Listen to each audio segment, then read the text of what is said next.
again, everyone, and welcome back to Reddit Aliens. I'm your host, John. Thank you for being here. Great topic today, and some of your favorite 1-hour video. So let's do it. What's the scariest thing that has ever happened to you while camping? Not safe for work. Please remember to like, share, and subscribe. It was around 4 a.m. My mom and I were startled awake by a noise that was something like a sick donkey. Just rhythmic wheezing and heaving is what it sounded like. We were scared shitless of the animal that could be wandering around the campsite. My dad got a bat and headed outside. We heard the noise continuously, and my dad finally opened the tent.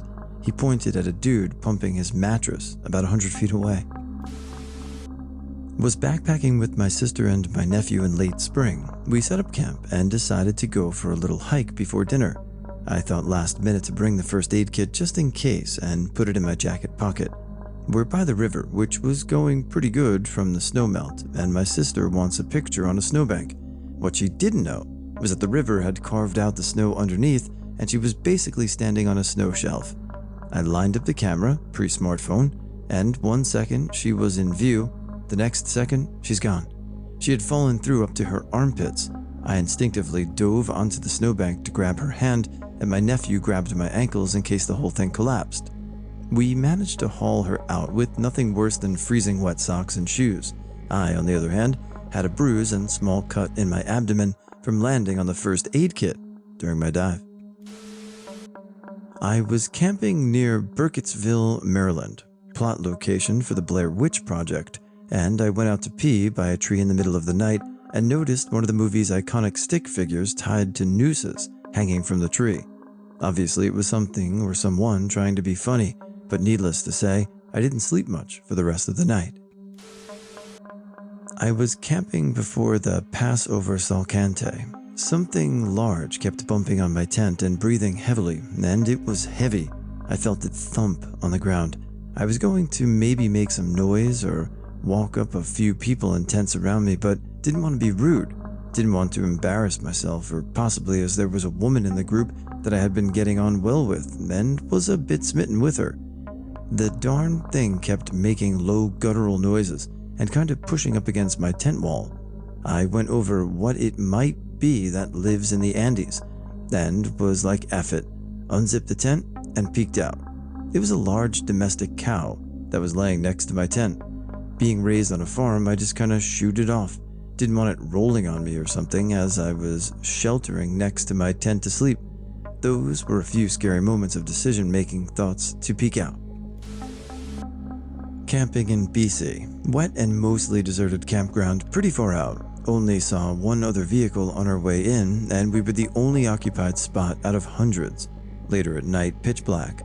Was heading back to our site from getting water when 2 gunshots go off maybe 30 yards from where I was. I could see the muzzle flashes. I dropped to the ground and lay there for a bit, waiting to see what happened next. Nothing. It was silent. I waited for about 10 minutes, then quietly headed back to camp. Dudes I was with had no idea as to who it was either. We definitely did not have any firearms with us. Didn't hear or see anything else that night. Nobody else was there the next day either. Still freaks me out. Had an entire week of weird, scary on a solo Colorado elk hunt one September. First afternoon, a wild thunderstorm blew in while I was several miles from the truck. Lightning strikes close while I hightailed it back to the road. Came across a smoldering chunk of pine tree laying in the trail. Settled into the tent that night to eat dinner since it was still raining and so dark I couldn't see my own hand. Heard 3 rapid gunshots. I told myself it was just hunters clearing wet black powder. 30 minutes later, 3 more gunshots. Jumped into the truck and ran the diesel in high RPMs up and down the road to give someone lost an idea where to go. Did that for an hour before driving down to cell service to call SAR. Proceeded to hear signaling shots the rest of the night from search and rescue. Got a voicemail from the sheriff the next day that they had found 2 teenage boys that got lost when the sun went down. The rest of the week was all just scary close lightning that makes you question your sanity when you're alone. Anyone have a link to that thread with the creepy whistling that turned out to be a bird? Some guy was like, every year as a kid we went camping to the same place and I always heard this creepy whistling in the middle of the night. Just the same 3 notes over and over, when there was no one else around for miles. Years later, I went camping in a different state as an adult and heard the same whistle, and it scared the F out of me. Look, I even got it on video. And then the next comment was, dude, that's a chickadee. A friend and I were camping on his family's property when we were teenagers. Around midnight, by which I mean it was late and dark, we heard a wild pig somewhere near us in the bush. We picked up our sleeping bags and sprinted the half a kilometer or so to where Dad had his old truck from the 30s. He was doing up and spent the rest of the night sleeping in the tray. The next morning, the tent had been shredded and the pigs had gone through our stuff. Good times. My cousin and I went up to my aunt and uncle's cabin in the woods one summer. We got there really late, and we didn't want to wake them up, so we camped in our sleeping bags on the porch. It was pitch black, no light. We could barely see any stars because we were surrounded by trees. We were woken up by shuffling footsteps approaching. My cousin whispered to me, "What the hell was that?" We couldn't see anything, not even our hands in front of our faces. No flashlights, no light whatsoever.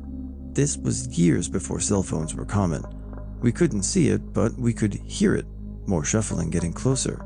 Naturally, we froze and covered our heads in the sleeping bags, hoping whatever it was would go away. More and more shuffling, closer and closer. We could hear it right next to us, near the porch. My cousin started pressing the lock button on his key fob to see if the flashing lights from the pickup truck might scare it away. I peeked out of my sleeping bag to get a peek at what it was. I caught a glimpse from the lights. It was a striped skunk. After it left, we got up and jumped into the bed of the pickup truck and stayed there for the rest of the night. I've encountered some animals out in the forest myself throughout the years, and I had one skunk experience, and of all the things I've seen, to me that was the one that freaked me out the most. I don't know why, but it did. Was in a remote area in Washington State backpacking, and we all took some edibles for the pain and to vibe. I woke up at 2 a.m. to lights shining through our tents and all over the place, and I was far too gone and started to panic that we were being abducted by aliens. Slowly realized it was skiers heading to the pass to ski. Scared the crap out of me. Not safe for work. A man started masturbating outside my trailer and tried to get inside. When he wasn't successful, he took to trying to open all my windows. I heard a thud, and then 2 people run away screaming. I went outside in the morning to find a rag, chloroform, and lube on the ground. The glass bottle was shattered, but the wrapping on it was still there. This is probably one of the scariest times of my life. When I was about 16, I went camping with some friends. There's a big music festival that used to happen in our small town, and we went camping by a lake near where the festival would be.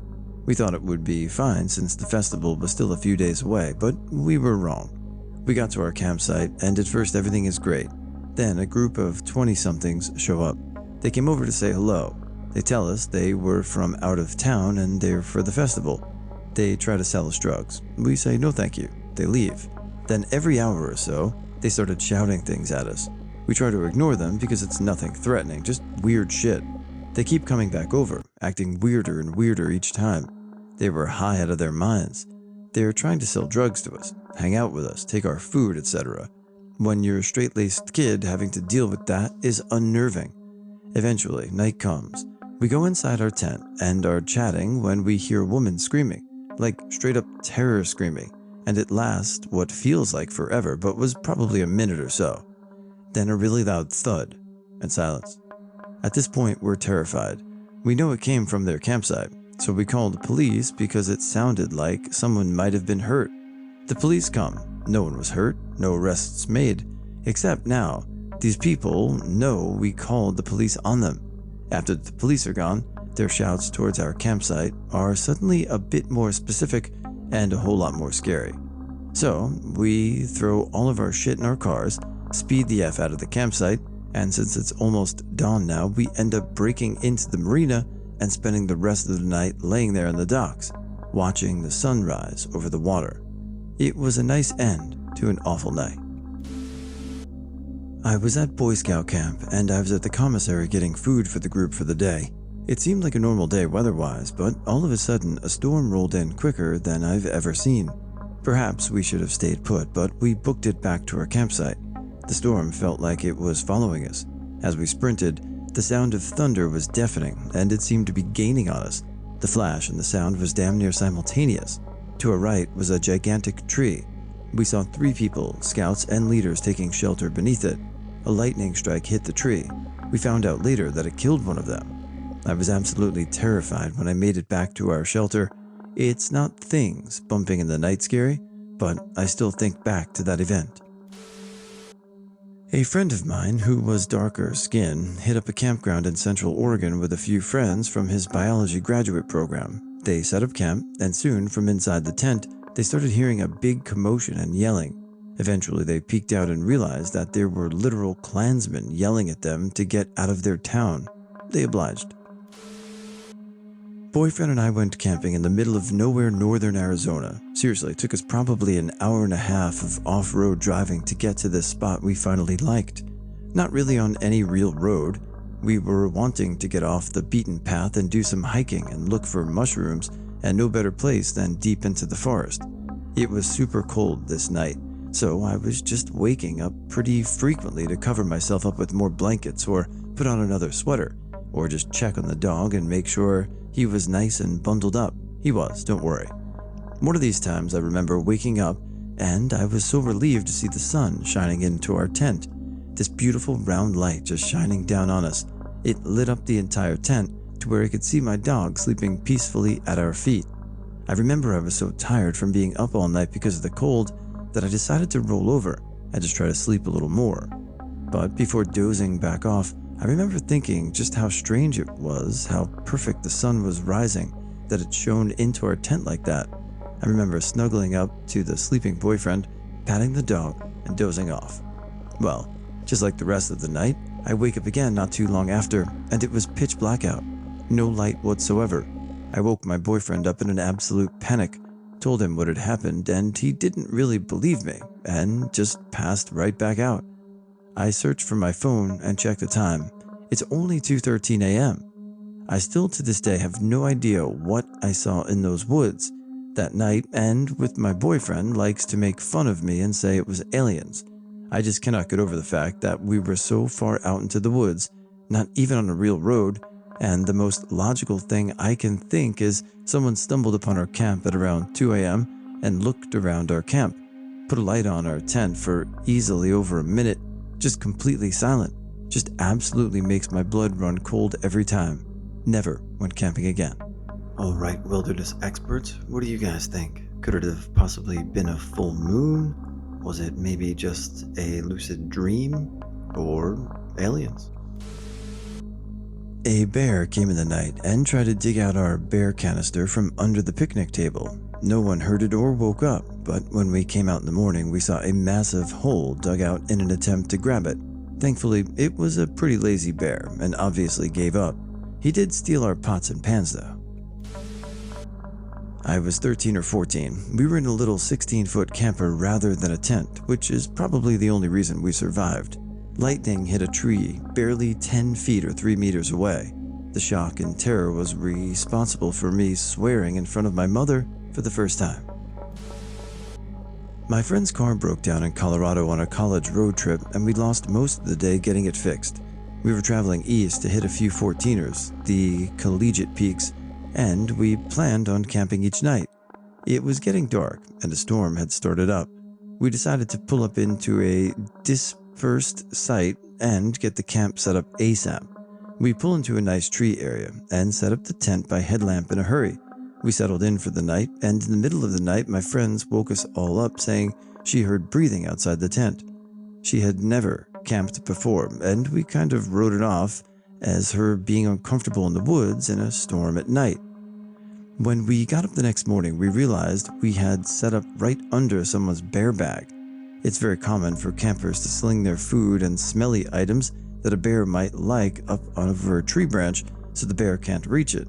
We camped right under a bear buffet. Woke up at 4 a.m. to gunshots very close by. The wife and I were scared as hell and told the rangers later that morning. Not as scary, but A friend and I were drunk and running through the woods at night near camp. He fell, smacked his head on a rock, and got a concussion. We had no cell service and were way too intoxicated to drive, so we patched him up and didn't tell him fall asleep for a long time. There was a lot of blood, but he was fine, and now he has a scar like Harry Potter. Camping with my mom and brother at a campground not far from my town. I was probably 12 and my brother was 10 or so. We were sleeping in our tent and heard something outside. It didn't startle me. It was a busy campground and there were other people around here and there. My mom peeked out of the tent and told us it wasn't anything and to go back to sleep. The next morning we wake up and our cooler has dumped over and all the food has been strewn all over the campsite. There were deep teeth marks in our plastic Coleman cooler. Our mom then let us know that what we heard last night was a black bear that had gotten into our food. She told us to get back to sleep so we wouldn't freak out and make more noise. It worked, I guess. Fair warning, this story involves a battle with food poisoning. Maybe don't read this one over your lunch. A few years ago, I loaded a bunch of camping gear onto my bicycle and spent the better part of the next 7 months riding 5,300 miles, 8,500 kilometers, around much of the US, and I did this trip solo. One day in southern Washington state, I stopped for lunch at a fast food place on my way through a small town. As I continued biking in the afternoon, something definitely felt a bit off in my stomach, but it didn't slow me down too much. At night, I most often prepared to wild camp, simply finding somewhere to disappear into the woods at night, somewhere people were unlikely to find me, and even less likely to care that I was there. I usually start looking for a campsite an hour before dusk, and on this particular evening, I had no trouble finding my spot. I start going through my usual evening routine, set up the tent, make my bed, change my clothes, write my final journal entry of the day that day, and then lights out, not long after the last natural light. But pedaling 80 pounds, 36 kilograms of bike and camping gear all day every day is hungry work, so usually that routine is accompanied by copious amounts of snacking. On this particular night, however, I had little appetite. Laying down in bed did not do my stomach well. My mild aches quickly turned to more severe cramps, followed by waves of nausea. Feeling like I was about to throw up, I'd sit up in bed, hand on the zipper of my tent door, ready to lean out and vomit. But after sitting up for a few minutes, I'd feel better, and so I'd lay back down. After a few minutes, though, the uneasiness would return. Eventually, around 11:30, I finally threw up, and thankfully I managed to get the door open in time. I used some water from one of my bottles to rinse out my mouth, drank some more water to help replenish the fluids I'd lost, and then laid back down, feeling much better. I managed to get a couple hours of sleep. I woke up again around 1:30, and the whole song and dance began again. Sit up, ready to open the door, feel better after a few minutes, lay back down, repeat a few times, vomit around 2:30, rinse my mouth, drank water, back to sleep. I woke up for a third and final time around 4:30. Thankfully, I never threw up again, but realizing I was unlikely to get back to sleep before dawn, I decided there were more productive uses of my time than to even try. I was in no condition to get back on the bike, but I dreaded even more the alternative. I couldn't stay where I was out of fear of my condition continuing to deteriorate. And besides, I'd used up all my water throughout the night, so I had no choice but to get back on the bike. There was a town about 30 miles, 50 kilometers ahead, a fairly easy half day for me under better conditions. I would put myself up in a cheap motel in that town for the night and reassess my condition after a proper night's rest. Shortly after dawn, I got to it. I broke down the tent, loaded everything onto the bike, and hiked it back to the road. Get on, start pedaling, and something feels weird right away. It's a flat tire, just my luck, right? But I had the tools, spare parts, and knowledge to make the repair, so I got to work. In my less than ideal mental state, it took me far longer to repair than I had any right to do, and by the time the wheel was back together and holding air, it had started raining. Nothing I could do other than put on my rain jacket, turn on my lights, and just push through it. The words absolute misery don't often feel big enough for it, but I don't know how else to summarize that day's ride. I was cold and wet. I was hungry but didn't want to put too much food into my still upset stomach. I was dehydrated, Remember, I'd used all my water the night before, and I was tired in every sense of the word. Sleep deprived, mentally exhausted, physically aching and sore. Every rotation of the pedals felt like a feat of Herculean strength, and yet somehow I continued to find that strength. I eventually made it to the town. First stopped at a grocery store for some food that would be easy on my stomach. Then I went to the motel. I took a long hot shower, called my mom, then slept for 13 hours straight. I woke up the next morning feeling great.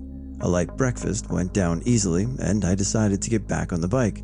The goal was to make it to Portland, Oregon, where I planned to stay in a hostel for a few nights and explore the city on foot.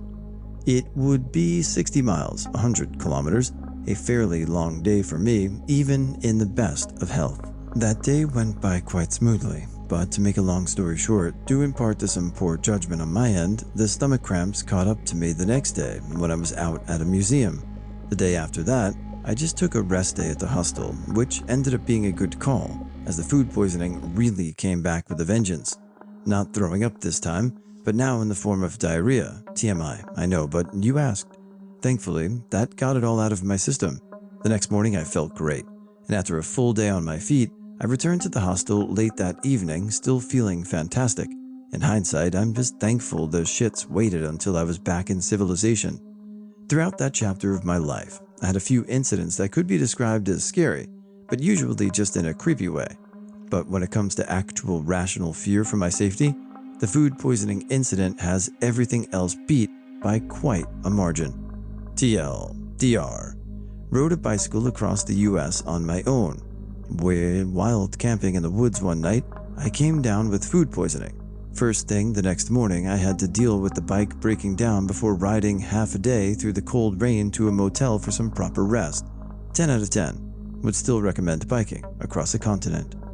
Food poisoning is not awesome. Biking across the US, really awesome. Would love to hear more of your stories. Thanks for sharing. Me and my two siblings were riding our bikes out in Yosemite. Mind you, this place has basically no lights, lots of shady foliage, and easy to get lost. We got lost as the sun had started to go down and no clue where the hell we were. None of us had phones yet, and there wasn't a person in sight. We were pre-teens, very young teens, maybe, and started to head banging pots and pans from the woods. On our way in, we learned the rangers do that to scare off bears. Us, scared shitless, pedal as fast as we can. Me and my sister get separated from our brother, and it is now dark, but eventually we get back to our motorhome after recognizing a turn we took earlier. As a child, terrifying. Probably only within a 10-minute time frame, if not less, lol. My husband had a day ahead of me joining a camping trip. I heard that in the celebration of the trip the night before, read drinking, the group had forgotten to put away a lot of food, and a bear came through the camp. Mild horror ensued. Fast forward to the day I arrived, and after hearing this story, I was pretty intent on not leaving anything out at the end of the night. I'm pretty sure we put most food in the bear box and or a tent with ammonia around the edge. I woke up that night to heavy breathing and something pushing on the tent.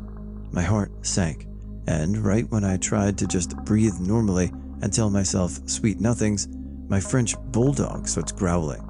I've never felt like such a terrible dog mom apart from when I smothered my own dog to prevent him from being bear bait. Luckily, nothing else happened, but we woke up to all the hummus being eaten and 2-inch holes in a cooler. I can still hear the lungs inhaling next to the tent this day, 10 years later. TLDR. Don't be a drunk camper with food. I was just getting into outdoor type things and took my girlfriend at the time for a 2-day overnight hike in the Drakensberg. It was the middle of the winter, and we were grossly underprepared for the cold. After dark, it was well below zero, and we were too cold to sleep. While we were in the tent regretting our poor life choices in the middle of nowhere, a group of men in balaclavas walked into our campsite. There were about 15 of them, all covered up in carrying big bags. They debated amongst themselves in Basotho and were pointing to us. Then they left slowly. It was terrifying. We had ended up camping on a smuggling route between South Africa and Lesotho. The scariest part was that the same men returned at about 3 a.m. with another load. I was convinced they'd come back for us. FYI, it was just my girlfriend and I there. We were about 25 kilometers into the mountains and without reception. So far, dogs in the tent, and were curious at the door. Got up maybe 20 minutes later and a raccoon was right there. That's fine, they're curious and maybe smell food, but the more I watched it, it had seizures or drooling. It wasn't aggressive, and I called DNR. What I think it was is distemper, which sometimes can cause seizures. It was pretty decently clean, but poor in actual physical health with all the seizures it had. I was camping out in eastern Oregon and had coyotes circling my tent. Another time, near the same place, I wound up camping where some cows like to graze, and waking up to that was a little scary because they weren't tagged or branded and they weren't too friendly. I was camping down in the redwoods and my dog woke me up at 4 a.m. growling. Turned on the car lights and there was a small bear just chilling near the fire pit. That was scary because I couldn't tell if it was a baby or an adult, and I didn't want there to be a mama bear around. Yosemite, circa 1980. Early in the morning, maybe 3 a.m. I wake up for some reason. Maybe 30 seconds later, there's an extremely loud crashing sound that echoes through the valley. Later, when the sun comes up, the rumor spreads around the campground that it was a car crash. 4 teenagers killed. That afternoon, we're in the village and we see the car, which had been towed there. I never saw a car that twisted and mangled. It was a very high-speed crash. Stupid kids. We were camping on a logging road in Northern California while hiking the Pacific Coast Trail in 2019. We're all cowboy camping, no tent. All of a sudden, in pitch black, we hear several sets of footprints running toward us. We shine our headlamps out and see 3 pairs of glowing eyes and a deep, soul-shaking bark. I thought we were in for the fight of our lives. It was too dark to tell what type of dogs they were, but once we got into town, other hikers were complaining of 3 large Rottweilers harassing hikers in the same area. I love Rottweilers, but out of context in the middle of the woods, a pack of Rottweilers could be extremely frightening. Boyfriend and I went camping in Colorado in September last year. The spot is deep in the woods where no one goes. We hammock sleep now because it's more comfortable, so we only had a rainfly above us, but it was open and could see out in the forest. I had awful dreams one night. Dreams of me hurting people and getting hurt. Just terrible, scary dreams. I woke up in the middle of the night to the most ominous presence ever, and not a single sound. It was dead quiet, where normally you can hear crickets and wind. I was in shock and couldn't move. It felt like I was being looked at with murderous intent. Then I heard what sounded like a helicopter that was just hovering right above us. Weird thing was that the sound just started right above. When I finally was able to move, I got the flashlight and pointed around. I was scared shitless but didn't see anything. I took a couple shots and went to bed. I told my boyfriend what happened in the morning, and he told me he had the exact same night. We freaked out and left. I don't know what it was. To this day, I think we were visited. I've had bears come past my tent, but I sleep with my hunting rifle beside me when I'm out in the middle of nowhere, so it doesn't bother me too much. A particular storm felt much scarier than a bear. Best mate and I made camp near the top of a mountain while hunting bighorn sheep, and a wild storm came in. We hunkered down in the tent, and I was pretty sure we were going to be either blown off the mountain or struck by lightning. I wish I could describe it better, but rain was heavy, winds were howling, and the thunder was deafening. You feel pretty vulnerable in a small tent, just barely below the tree line in that circumstance. We ended up completely fine though. I was young and with my family. It was this swampy area, so it wasn't the best, and we were in a small-ass tent, but it worked since we were small. But in the middle of the night, I was woken up to see my family awake, hearing this loud-ass animal like it was screaming. Not like a human or anything, but it was screaming loud as shit. And then we heard the tree, like a couple of feet away from our tent, shake a bit. And what we only could assume was a big-ass branch fall down and slam onto the ground. Thing is, whenever we went outside in the morning, there was nothing around on the ground. So realistically, I have no idea what was on that tree, that decided to jump all the way down to the ground. Shit, I remember another time when I was laying down and I heard a damn pig outside. It was like oink oink next to my damn head, brushing up on the tent. Camping is so fun during the day, but once it's night, nature's true colors show. I am a city kid that went camping in the middle of South Dakota with my girlfriend and her brother and his girlfriend. We canoed a couple of miles away from the vehicle and found an ideal 3/4 circular sandy cove to camp at.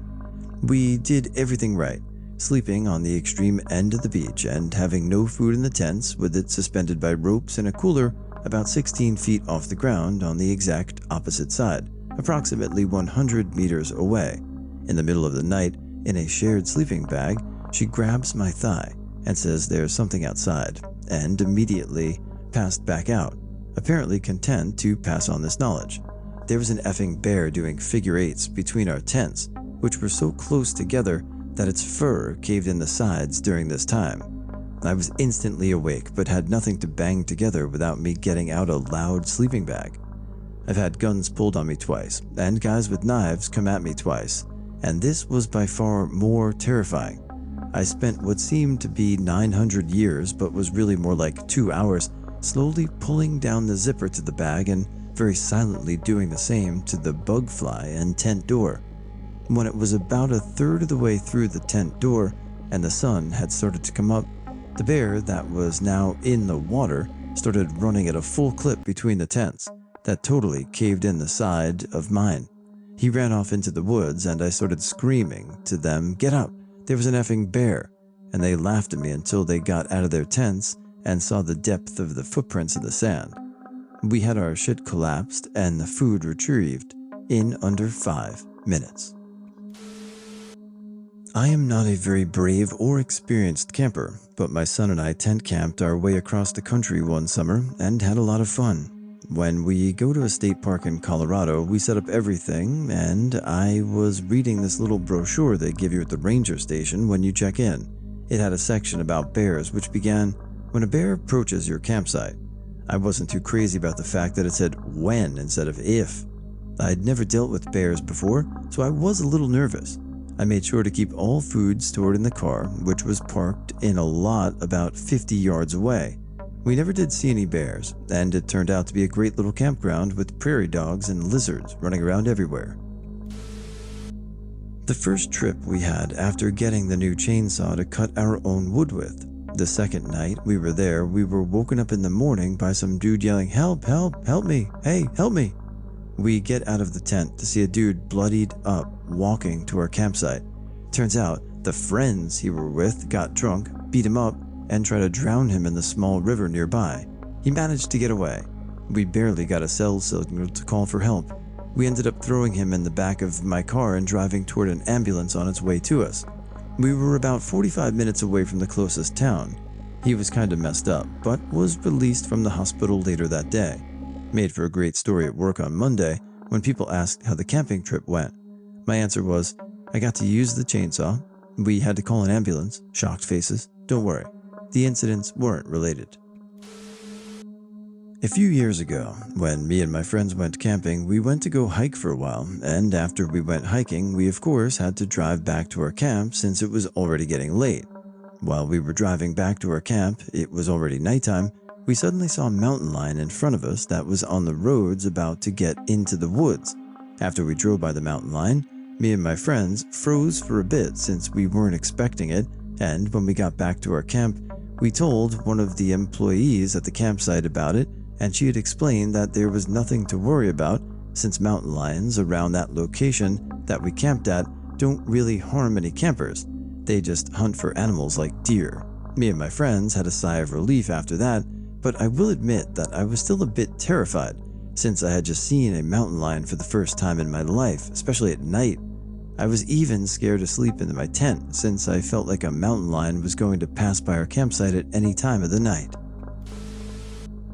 The time my friend and I went camping in a relatively remote forest with a youth group, it was her first time ever in the woods, and our tent was in a spot like further away from most of the other tents. The counselors gave us all this super stern warning the first day about how you can't leave food in the tents overnight or unattended because local animals like raccoons and bears might want to come and take them. The first night, my friend was nervous, but we had a few good laughs before going to sleep, as it turned out fine. The next afternoon, they had every kid at camp participate in this mega rock, paper, scissors tournament. It went from a tournament involving about 100 kids to suddenly coming down to my friend and another kid. My friend won, and the counselors gave her a big grocery bag with a bunch of junk food, like chips and chocolates and sodas and whatnot. We went to the tent and ate some of it, then got called out for dinner and left the snacks in the tent. Hours went by, and we'd been at the campfire and whatnot, then everyone was told to go to their tents for bedtime. My friend and I had another go at letting loose with jokes, this time to ease the unspoken fear of the snacks being with us and bears wanting them at all costs. But the vibe was off, and we both knew it, and my friend began spiraling for a few hours, which led to me being more anxious. By hour 2 or so, she was whimpering like, "I don't want a bear attacking us because of the food." And by hour 2.5, it was full speed rapid fire talking, like, "These counselors could go to prison. They could. This is like the worst advice ever. They told us not to do this, then give us these snacks, and that's not okay," and so on. At about the 3-hour mark, everyone else was clearly long asleep, and my friend had just stopped sniffling and sobbing and asking if I'm still awake every 45 seconds, with me giving reassurances that animals weren't gonna come bother us. And that's when we heard the noise. We heard what sounded like faint snapping and rustling, and I assumed it was either the wind or some people walking by to find the bathroom. Then it got a little closer, and we could hear a definite sniffing sound. My friend and I froze, and at this point, I was hoping it was a deer. We heard it get even closer, as it was sniffing the tent now. My friend and I both pressed into each other in the center of the tent, where we had been since this all began. Then the rustling seemed to be right at the corner of the tent on my friend's side. My friend jolted up, loudly said something about how she's getting rid of it, then quickly unzipped about a fist-sized hole in the tent zipper and chucked a can of Pringles out. Whatever it was outside of the tent immediately bolted. My friend proceeded to throw every single snack food item out of the tent, and then we both went back to the exact center of the tent and stayed awake all night, contemplating yelling for help. We ended up being too awkward to get help. The next morning, a few boys were bragging about how a bear visited their side of the camp early that morning. My friend and I both went and told counselors what happened, and they basically just drug our tent closer to the other ones and called it good, lol. I don't really know if it was a bear or not. It was probably just some deer, or even some other kids messing with us. Impressive if true. But I'll never forget how my legs felt like jelly, and my gut sort of hurt from shock, as it was happening to us. And that was some seriously scary crap. Winning a 100-person rock, paper, scissors contest sounds pretty cool and tough. Getting the prize, which is basically bear bait in bear country, not as cool. And then you decide to throw the Pringles out of there? I mean, there were worse snacks. Come on, Pringles are good. Camping equals the time we camped in a river canyon between a military training ground and a reservation in Washington. The noises were all like ghosts, and you couldn't tell if they were yards away or a distant echo. And we heard footsteps around us all night. Apparently the campground was well known as a place where people were effed with. This was not well known to us. Backpacking equals that time we had to run 5+ miles with full packs through an Alaskan lightning storm and got sidetracked by a mama grizz and her 2 cubs. I was knocked flat by a thunderclap several times. I don't think it was lightning, but there were visible vertical strikes into the tundra ahead of us like a damn sci-fi movie. When I was much younger, there was an event that happened which made me so distraught that I swore never to camp in the jungle again. This happened a long time ago, but I do have some rough recollection. So, the day was getting late. It was my first real outdoor camp in the wilderness. I was out with a few friends. So we set up our campsite. I was thinking how hella cool it is roughing it out for the first time. Nice environment, everything was clean. Then I felt an urge to take a dump. I asked a friend, as I was new. He told me to just head into the forest, into the bushes, and just let it out. And what of cleanup? Use the leaves. I was a bidet user and really hated tissue. I also forgot that I needed to worry about toiletries, as normally toilets in my country all had bidets, so I didn't even have tissue. Thankfully, the feeling subsided. I took a shit the next day when we got back to civilization. That was the scariest thing that happened to me that made me decide to never camp again. Had booked a simple A-frame cabin with my boyfriend, and we were meant to camp outside the first night for the fun of it while another couple took the cabin. I hadn't been camping in ages and got incredibly, imagination running wild, freaked out by how dark actually is in the woods by nightfall and bailed in the tent. Well, my heart rate had also rapidly spiked, and then someone rang the cabin's landline in the middle of the night. So, after that, I was convinced that was the pre-murder phone call, and we were all going to die. Yeah, I didn't sleep at all that night. Decided to take my girlfriend at the time to a spot on the California coast that my family used to frequent every year when I was a kid. Second day in, we were at the bathrooms getting all freshened up for the day ahead. My girlfriend is still getting ready, and I'm sitting on the curb of the roundabout. While sitting, I see the most stereotypical creeper van you can imagine making its way around the roundabout. In my head, I'm already coming up with the stories about it. My girlfriend gets done with her morning duties, and we head back to our camping spot. And what do you know? The creepy van is parked in the spot right next to ours. Now, these spots aren't right next to each other. There's a decent amount of space between campsite to campsite, but they are still connected and still pretty close.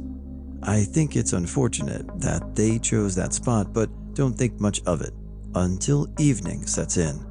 The van is just parked there. They don't set up camp, no tent, no campfire, nothing. I never see anyone in the van or leaving the van. I don't see movement in the van or lights on after dark, nothing. So now my mind is racing, and as the dark sets in, this campsite is pitch black. I know someone is there, but I can't see that anyone is there. All of the other sites are sitting around fires, chatting, making dinner, and having a good time. But this spot is pitch black. My mind continues to wander. By bedtime, I'm fully paranoid, so much so that I decide I'm going to sleep with a small hatchet under my pillow, because all I can think about is waking up in the middle of the night to some creep unzipping my tent zipper. Well, these campsites are active at night, active with wildlife, so I hear all sorts of things moving around, and my mind is darting from one scenario to the next, so much so that I barely get any sleep that night. Next morning, we wake up, and the van is gone. Took off sometime pretty damn early. Definitely relieved. When the first COVID lockdown started, me and my buddy were driving to go camping. Mountain was closed, but we managed to get in before the gates shut and were chilling. Whole mountain was empty, no rangers, nothing. That night, we were swarmed by raccoons, like 20 to 30 of them. Annoying little effers, but whatever. Our dumbasses got high, and we were in our sleeping bags falling asleep when we hear this guttural sort of grunt. I see a big body press against the tent and more grunting. Keep in mind I'm high as balls here, and so is my friend. Now, where I live, there's no bears or wolves, just cougars, coyotes, and bobcats. But again, I'm high as balls, so I'm pissing my pants here. We get out and see an effing boar. Turns out there's wild pigs on the mountain. Also, turns out pigs are not cute little creatures, but big, like really effing big. I'm not gonna lie, I leaked a little. Porky ran off and we went to sleep. Shit was wild. This was more scary for my brother than for myself. I would have been 10 to 12 at the time. My brother is 2 years younger. We were set up at the local campground, and I'd run off to ride bikes with some of the other kids there, as you do. We were going down some rough trails, and I took a spill down a pretty steep hill covered in rocks. I got banged up pretty good, but wasn't overly bothered. I find my way back to the campsite, and my brother immediately freaks out, yells for our dad, then took off at a run. I didn't notice at the time, but I was rather covered in blood, and was still noticeably dripping. About the time I finished cleaning up a bit, my brother showed up with a box of band-aids he'd run off to buy with his own money. He didn't want me bleeding to death. Nice, but also hilariously insufficient. A proper bandaging job would have left me looking like a mummy. I spent the rest of the week as a walking scab. Last year at night, I'm woken up at 4 a.m. by people going back to their tent. Our tent was oriented as such that our heads were close to the road, so it was easy to be woken up by people walking on the path. It looks like someone is going through our encampment, so it starts to bother me a bit, but I convince myself that it is just the sound of people going on the path that makes me think that. I try to go back to sleep, but all of a sudden, the sound of pant legs rub against each other, like someone trying to walk quietly, and the sound of sandals clacking. I begin to be a bit scared because the sound was really close to the entrance of our tent. Then a few minutes after, the same sound. I'm now convinced that someone is in front of our tent. At first I think that someone partied too much, was lost, and maybe decided to sleep in front of our tent. But then I hear the sound of the zipper of our tent. Very slow, but there is no doubt. The door of our tent is being opened very slowly, like if someone was trying to break in the other room of our tent, where all of our stuff was. I'm very worried and still hear the moving sound and zipping sound, so my brain is convinced that someone is currently stealing our tent. I wake up my girlfriend, and with my hand over her mouth for her to not make noise, and I tell her very quietly what is going on. We're both scared as F, and after 10 minutes of terror and strange sounds, I decide to go out very fast to scare the burglar and to confront him. I don't know where I found this courage, but I open the door of our room, only to find the door of the tent all open but nobody in it. We were sure that it was closed, so I was convinced that someone was inside our tent less than a minute ago. Adrenaline hitting, I go outside the tent and start shouting, "Where are you? I know you're here." After a few minutes of research and a neighboring camper waking up because of the noise and light, I go back to the tent and lock it to try and go back to sleep. To this day, we're still not sure that if someone was really in the tent or if it's only our paranoia and the door opened itself. Since then, I always use a padlock on my tent when I go camping. I went camping with a partner, and I hear the tent zipper slowly opening in the middle of the night, like one tooth at a time. The sound was deafening in the quiet woods. I realized someone must be trying to get in as quietly as possible. I tried to scream but couldn't. I eventually made some sort of noise because I scared my partner and myself awake. Pretty sure I checked the zipper and it was fully closed, because weird dreams can't open tent zippers. Woke up early one morning while camping in the woods in Alaska. It was February and cold and dark, and the campground, not camping by choice, had no house. I poked my head out of my tent, looked around, and everything was normal. I began to stand up and heard a big snuffle sound. I slowly turned around and saw a bull moose towering over my head. He was standing behind the tent. I slowly got back in the tent and prayed. It took him 4 hours to leave our campsite. The entire time I was praying, I didn't sneeze or cough and end up getting stomped to death. Same campground that summer, walking to the restroom, I came upon a black bear with cubs. She saw me, and I slowly backed away, singing a little song. She stood there, went, and then turned around. I was grateful that I had just used the restroom and that it was a black bear, not a brown bear. It was 3 or 4 a.m. I was out camping alone in the desert in SoCal when I heard a woman singing out somewhere in the dark. I've seen enough movies and gone down enough ghost story rabbit holes online to call out or open my tent to go look, so I didn't do anything but stay quiet and hope that demon didn't find me. I told my girlfriend at the time about it the next day, and she was like, "Oh yeah, 4 a.m. is the witching hour. It was probably a ghost. LMAO. Like, thank you for that. That really helps."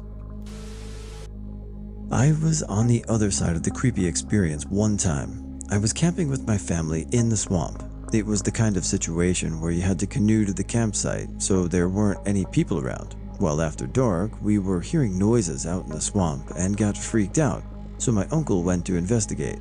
Important to note, he just so happened to be playing the main role and fiddler on the roof at the time, and so he had this giant beard. Also, he was shirtless and covered in mud because we were in a swamp in summer, and he was holding a machete because, again, we were pretty freaked out ourselves. But regardless, that's what the poor people who were just trying to pull their canoe ashore to set up camp saw charging out of the swampy darkness at them. A tall, muscular, hairy man covered in mud wielding both a machete and a huge beard shouting, "Who's out there?" They jumped back in the canoe and paddled away incredibly quickly, and I'm sure they're still having nightmares about the mad swamp man that tried to murder them that night many years ago. Probably too late to the game, you're not on this one, but here goes. I'd been working parkside in Denali National Park for a while and had a couple of days off, but none of my coworkers did, so I decided to go on a solo trip. Got a permit for Green Hill near Ellison, and when getting the permit, the park service girl, whom I unsuccessfully attempted to hit on, asked me, "What color is your tent?" "I'm not taking a tent, I have a tarp." For some reason, all of us working at the Sugarloaf that year were all about tarps. And she says, "Yeah, we don't recommend that." "Who are you going with?" I said, "It's a solo trip," to which she says, "Yeah, we don't recommend that either, but here's your permit." 6 hours later, I get dropped off at the Ellison Visitors Center and head out under the Great One, which was starting to acquire some clouds, but the immensity of the mountain was not diminished. I waded across the thoroughfare river and, upon getting to the far side, did a dance which I hoped the visitors at Ellison would see through the scopes. About a mile later, I was feeling like a badass. Effing A right, Denali, I'm a woodsman. And then I crested a hill at the same time as a grizzly bear. F. Now the bear just ran off, but it was about that time I realized that I took the last bus out, and there was no way out of where I was until morning. Furthermore, at this point, the clouds had really started to sock in, and I could only see the bases of the mountains of the Alaska Range. I had angered the gods with my arrogance, so I say to myself, "Brett says a bear wouldn't go to a glacier," which I later learned was bullshit, so I made a beeline to the face of the mighty Muldrow. When I got there, the ceiling of visibility was about 200 feet, and until that moment, I didn't realize how noisy glaciers are. So I hide my beer can, get out of my sleeping bag, and burrito myself in my tarp with that sexy redhead park service girl's voice in my head repeating, "Yeah, we don't recommend that." At this point, it began to rain, and I was convinced that I was going to die out there, and my fate would be lost to all of time. I would die, be consumed by a bear or the wolves that I had just heard howl, and no one would ever know. They would all be like, "What happened to Brett?" And a park service girl would say, "I don't know, but we didn't recommend what he was doing." After a few hours of this kind of thinking, with the creaking and crashing of the glacier, a mobile home-sized piece of the Muldrow broke off and fell into the small lake upon whose shore I was camped. Going into action mode, I inchwormed my tarp burritoed self up to the bank just in time to avoid the wave of ice water that came at me. Fast forward several hours, and I was picked up by a kind woman running one of the private Kantishna buses, who brought me back to the Aramark employee housing, where I took an hour-long shower, a gravity bong rip, and watched the Chronicles of Riddick with my peeps before passing out. Waking up the next morning, getting baked with my boss, and subsequently prepping, cooking, and then mashing 100 pounds of potatoes. It was my first solo backpacking trip. Scared the shit out of me, but also made me stronger. Good shit.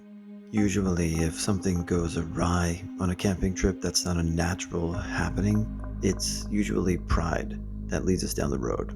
And if somebody says they don't recommend it, probably for a reason. But hope springs eternal. For years, my family would get together and go camping at the same state park. On these trips, my cousin and I would play in this great creek, build mini dams, and catch small fish. It was always a great time. One summer, we were playing at our favorite swimming hole with 2 other kids when a middle-aged man approached us from a trail. This guy was only wearing a dish towel around his waist. He also was holding his clothes.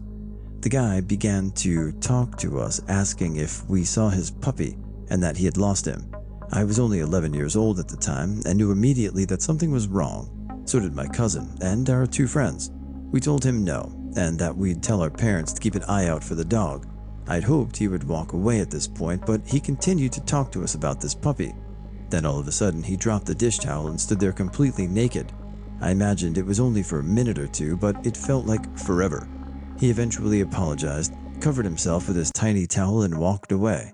I still go camping every year, but this is by far the creepiest thing I've ever experienced. I was homeless for a week, waiting for my lease to start, so I was living out of my tent in the northern woods in a small college town. To keep my phone charged, I would spend time at Starbucks, where I eventually got to talking to this guy while waiting for our drinks. We've both lived in a few cities with major Big Ten universities, so we were comparing some of the pros and cons from big city college feel to little city college feel. We get to talking about how we like our current city because of how safe it is, and he's walking out the door and he turns to me and says, "Except for all those unsolved murders recently." And that's it. Not another word out of his mouth, and away he went. Well, whatever, that was weird. So I don't think anything about it for a while, and come dusk, I pack up my things and head out to my camping spot for the night. It's been a while since I'd been there last, but I have a clear destination of where I'd like to set up for the night. It's just above a small pond up on the rocks where a lot of the animals in the area come to drink. It's closing quickly on dark when I get going on the trail, and it really isn't a far walk. There are 3 trails from the parking lot, and I choose the wrong path. After 20 minutes of a loop around the far side of this pond, I come across the campsite I had remembered. Relieved, I start setting up my tent with the only light coming from the headlamp and the full moon illuminating the clear nighttime sky. I look a few yards behind me, closer to the water, and my heart drops. There is scattered, shredded debris from a previous campsite. A full tent with collapsed tent has poles jutting in every direction with huge rips in the lining. Clothes thrown in every direction. A fallen over camp chair laying on its side, and a small 2-burner grill left out on the rocks. That's when I remember those closing words from the guy at Starbucks, and now I'm thinking, shit, this is where one of those murders took place. By this point, it's pitch black in the woods, and I've already set up my campsite. I know that if I try and trek back to my car, I'm going to end up lost, so I swallowed my fear and camped there for the rest of the night. It ended up storming pretty bad, maybe 2 hours after I set up camp, which only made it harder to sleep. I ended up getting maybe an hour of sleep that night, and when the sun came up, I packed everything up and was gone as quickly as I could. Survived the night, and haven't heard any stories about that area involving any murders, so chances are it was just some drunk college students who left their gear behind. But the words from that old man were enough to scare the living shit out of me. TLDR. When camping alone in an area where mysterious murders had been reported, stumbled upon an abandoned camp, was too stupid to get out of there, survived without any problems. A few years ago, I did a canoe trek across Upper and Lower Saranac Lake in the Adirondacks. The whole trek was 52 miles and took about 9 days. Each night, we would sleep on islands on the lake, and some were barely the size of the tent. There were 10 of us, so since we didn't all fit on the island, me and my canoe crew set up our tent and then went to the other island to go eat. After we got back from eating, we found a deer skull propped up on a stick directly in front of our tent facing it. At first, we thought it was one of the other crew members trying to scare us, but the same thing happened to their tent on the other island. On a trek like this, supplies are very limited, and we barely were on the mainland. This was around the 6th or 7th day, so it was pretty obvious that nobody in our trek group would have carried not 1 but 2 deer skulls and have been able to sneak away to set them up. It was pretty unsettling. During my time in Boy Scouts, I went to a summer camp almost every year. One year, while at the summer camp, I was doing the Wilderness Survival Merit Badge. For this merit badge, you had to create your own shelter, end fire, and last for the night with only you and 2 other scouts. At about 2 a.m., I felt the urge to make use of a tree, and I left our lean-to shelter. When I got out and looked into the darkness, I saw 2 bright glowing eyes about 2 meters away from our camp. They were swaying and looking right at me. I was frozen and then called out to the other 2 scouts that were with me. They got out of the lean-to and also froze when they saw the eyes as well. We scrambled back into our makeshift shelter and stayed awake until dawn. When we got up at dawn, we crept outside and checked where saw those eyes. There was a branch that had splotches of glowing fungi on it that was swaying in the wind. That moment was the scariest moment of my life, and fungus was the cause. TLDR. Pinellus stipucus almost made some Boy Scout piss themselves. A group of us decided to go camp in the mountains on a whim. We weren't totally prepared, but we had the essentials for a few nights of mountain weather: coats, bedding, food, booze, and, of course, my giant 8-person tent. By the time we gathered up everything and drove to what was nearly the top of the mountain, it was starting to get dark. We left our headlights on to set up camp under some large pine trees and then turned them off when we were satisfied with our little piece of paradise. After an hour or so of drinking and enjoying the silent, wind-free night, we were all exhausted and turned in for the night. Several hours later, just as it was beginning to get light in the mountains, I sat bolt upright in the tent, being startled from my sleep. My friends were still passed out, and I thought maybe I experienced a nightmare, as I usually don't remember them. I sat there for several minutes in utter silence, straining my ears to hear every sound. There was the smallest rustle outside the tent, probably 30 feet away. I strained my ears even more, suddenly realizing I could hear my own heartbeat getting louder. Was there a bear? Someone out there sneaking around? Are we going to get murdered? I had to find out. I began to slowly move toward the zipper door of the tent, feeling the rain tarp crinkle below me. Wham! Something hit the tent from the outside with such a sudden noise that I fell back on my ass and woke up my friend. I hear something moving fast, headed away from the tent. I finally tear open the tent door and see nothing. Absolutely nothing. It's dead silent again, and there isn't an animal or person in sight. My friends are all awake now and wondering what is going on. I try to explain to them what I heard outside, and we went to search the campground for any signs of intruders. We find nothing. Still a little bit freaked out, we decide to just enjoy our trip and keep an eye out of the woods around us. A few hours later, it was time for breakfast, so we all sat down around the fire to eat. As I am eating, I see a flash of movement out of the corner of my eye, just behind the tent, which was about 20 feet away. I slowly get up and start walking towards the tent, keeping my eyes peeled. Just as I begin to round the side of the tent, wham! The same noise from before, something hitting the tent hard. Then I see a pine cone rolling away from the other side of the tent, and in a split second realize exactly what was going on. I look up into the trees above us and look directly into the eyes of the intruder. Staring back at me, way up in the tree, is an effing squirrel. Asshole had been dropping pine cones on our tent from about 30 feet up. That sneaky rustling I heard earlier, another effing squirrel scurrying away from the tent when it was hit with the pine cone. I was made fun of for the rest of the trip and still have a grudge against those damn squirrels. TL, doctor, thought my friends and I were going to get murdered in the mountains. Turns out it was just a squirrel.